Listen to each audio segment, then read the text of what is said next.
I'm Robert Lee, and did you know West Virginia has one of the worst drug problems in the nation? Coming up next on WVU News, I'll tell you why one teen has no problem putting other lives at risk. I'm Cassie Taylor, and coming up next on WVU News, I'll tell you why 73% of Americans are in support of medical marijuana. I'm Kaylee Gunderson, and straight ahead, I'll tell you how opiate addiction has claimed 88% of drug overdoses in West Virginia. Our Emmy Award-winning WVU News starts now.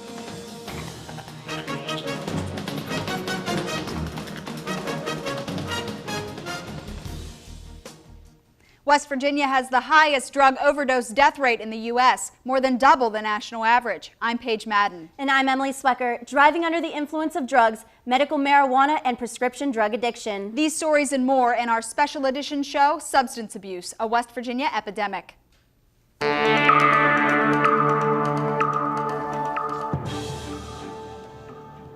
Every day, 44 people in America die from overdose of prescription drugs, and many more are becoming addicted. Reporter Kaylee Gunderson joins us in the studio to tell us more. Kaylee?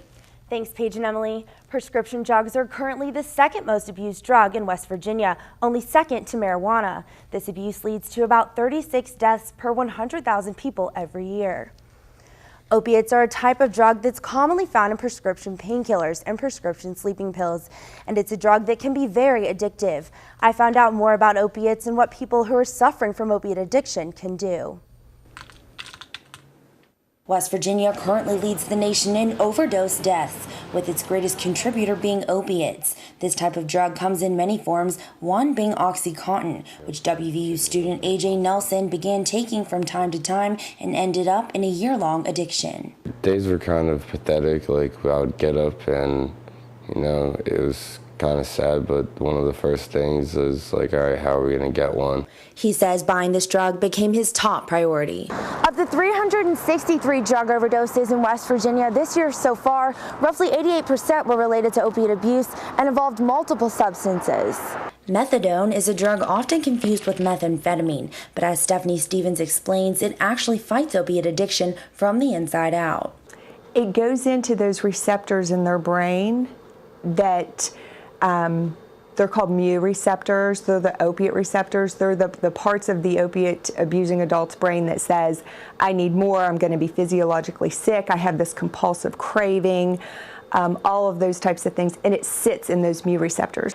But even with treatment, she says addiction is still a lifelong disease. This is a beast of a disease, and working in this field, whether you're treating alcohol addiction, cocaine addiction, opiate addiction, it's a battle. Tens of thousands of dollars later, AJ Nelson was finally able to beat the addiction. I didn't want to be a part of that lifestyle anymore, and I had an opportunity to go to a detox, and I got through the withdrawals there. I came back and got out of there and just never touched one again. There are now treatment centers all over the state to provide affordable treatment for opiate addiction. If you or someone you know is suffering from opiate addiction and needs help, please call the number on the bottom of your screen. Paige and Emily, back to you. Thanks, Kaylee. While some are trying to get help for their drug addiction, others are putting drivers at risk by getting behind the wheel after using drugs. Reporter Robert Lee joins us now in the studio to explain the dangers of driving while under the influence of drugs. Robert? Thanks, Emily and Paige. A recent national survey shows that vehicle accidents are the #1 cause of death among young adults, and substance-impaired driving is one of the main culprits. I got a chance to speak to one young adult who chooses to drive under the influence. A drug abuse epidemic is present in West Virginia, and according to the National Institute on Drug Abuse, approximately 1 in 6 high school seniors will drive under the influence of drugs. This can increase the chance of an accident by nearly 50%. But this high schooler says those odds won't stop him. I've been smoking for about 11 months now, and I've been driving since I've turned 16. So I know how the drugs affect me, in the ways they do. Unfortunately, many teenagers think it's okay to drive after using drugs. But Chief Deputy Perry Palmer says this can end up being a costly mistake. It leads into where they need a lawyer, where they can be sent with court costs and fines, and it could get very, very expensive. Nearly 10% of drivers are under the age of 21, but yet they're responsible for nearly 17% of DUI-related crashes that can cause the damage that you see here. And this mom says reducing starts from the home. If a parent stepped in and not turned a blind eye, it would help immensely. Or if parents, you know, seeing their child was going out under the influence, drive them somewhere. You could be saving theirs and other people's lives. Each drug can affect a person differently, but they all can impair someone's ability to drive. A study conducted by the National Institute on Drug Abuse showed that over 10% of fatal car crashes involved a driver who was on drugs, and almost 20% of people killed in accidents had drugs in their system. Emily and Paige, back to you. Driving while under the influence of drugs is definitely illegal, but this year, 9 different states expanded the legal uses of marijuana as a medicine. West Virginia had 2 bills proposed this past legislative session that would legalize medical marijuana, but both bills died when the session ended. Reporter Cassie Taylor learned more about medical marijuana in West Virginia. West Virginia has been making the move to legalize medical marijuana for several years. Introduced first back in 2012 by Delegate Mike Mennypenny, the bill has failed to see the success he was hoping for. The pit in my stomach being the only legislator to sign on to it, because everybody says, you know, they're going to hang you out to dry, you'll never get reelected. That's, you know, I came down here to make a difference, and so this is why I need to go and put this in the hopper. Medical marijuana has been legalized in 23 states, while only 4 have successfully legalized it recreationally. 20 have decriminalized it, but with many caveats surrounding the legislation. People are advocating for the drug all across the country and have started a movement right here in Morgantown. Students for Sensible Drug Policy is a nationwide student-run organization who are pushing for safer and more just drug policies. Medical is usually much prioritized due to the fact that it's much more accepted by general populace. Also, it gets to people that actually need it, much more so than a couple of people want to have fun. In recent studies done by the National Institute on Drug Abuse, researchers found that marijuana has helped ease the effects of patients with glaucoma, cancer, post-traumatic stress disorder, and many other chronic health problems. And 73% of Americans are all for relieving a little pain. Cassie Taylor, WVU News, Morgantown. As groups of people work to legalize marijuana, social media giants Facebook and Instagram ban and delete profiles and posts that feature the drug. But that doesn't stop people from being influenced by the posts they see online. Alyssa Aquavella joins us now from Social Square with the latest in social media and pop culture news. Alyssa? Thanks, Emily and Paige. Peer pressure among teens to use drugs may not be a new issue. However, it's taking place in a new arena, social media. And with 9 out of 10 American teens using social media, these sites may be the new outlet to buy drugs. I learned more about the effect social media has on drug use.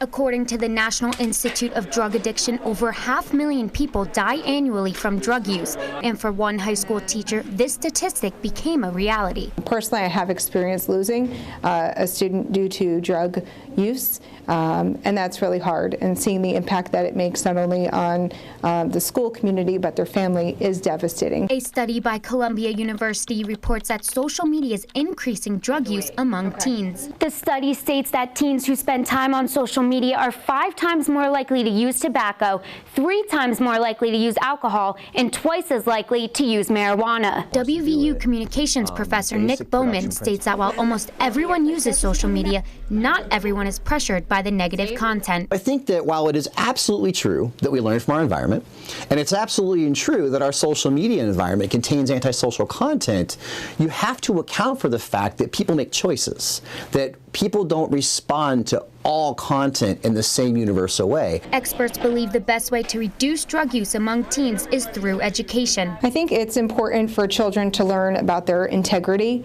and their reputation, and the digital imprint they leave in social media is an impact on our society and their history. The Washington Post suggests monitoring children's social media for negative content. So how easy is it to find drugs online? Well, with a few swipes on my smartphone, several alleged drug dealers on Craigslist quickly responded and offered me illegal drugs. Paige and Emily, back to you. Thanks, Alyssa. Did you know there haven't been any WVU football players arrested for drug possession or use this season? Reporter Sarah Wells has that story. And the number of prescription painkillers has skyrocketed in the past 25 years, as Azat Ladipo explains. Doctors are under fire for over-prescribing their patients. I'm Azat Ladipo, and coming up on WVU News, I'll tell you what to look out for so you don't have to take a trip to the emergency room. Every journey starts with a first.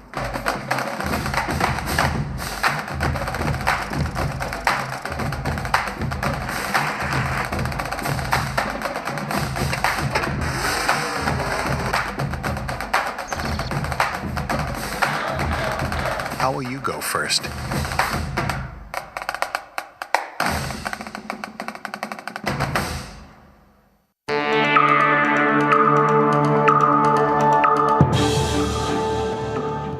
Welcome back to our special edition show, Substance Abuse, a West Virginia Epidemic. The number of prescription painkillers prescribed in America alone has soared from 76 million in 1991 to over 207 million today. Reporter Azzy Zatladipo has more on how doctors are being educated to change their prescription and treatment plans.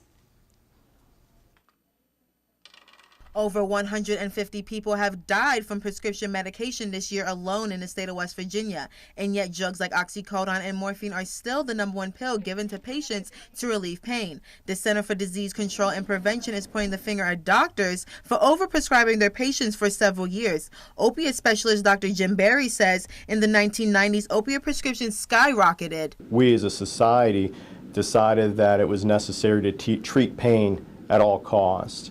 And that meant being very aggressive with prescribing practices. Without proper knowledge of how much drugs you should be taking, the consequences can be severe. After one student's grandmother was prescribed medication in March, her family started to notice a drastic change. You could just see her health and physically and mentally just going downhill. And I mean, the final result was that she passed away, and it was completely due to being overdosed on her medication. In the past 5 years, West Virginia has distributed over 200 million pain pills and leads the nation in overdose deaths. 17,000 Americans die annually, nearly 50 every day and 2 every hour. With the spike in opioid overdoses, doctors are getting training to properly prescribe their patients along with providing different alternatives. Azzy Zatladipo, WVU News, Morgantown. While drug use is on the rise in the Mountain State, it was non-existent among the WVU football team this season. That's right, Paige. Sports reporter Caroline Peters is here to tell us about how education is key to keeping our football players drug-free. Caroline? Thanks, Emily and Paige. Since 2011, WVU football has had total 20 arrests, citations, and charges related to drugs, but none so far this season. College football has seen a rise in drug-related arrests, and ArrestNation.com recorded more than 20 in the sport just last month. But sports reporter Sarah Wells takes a deeper look into how the WVU football team program is trying to stop drug use on the team. And so far, they're succeeding.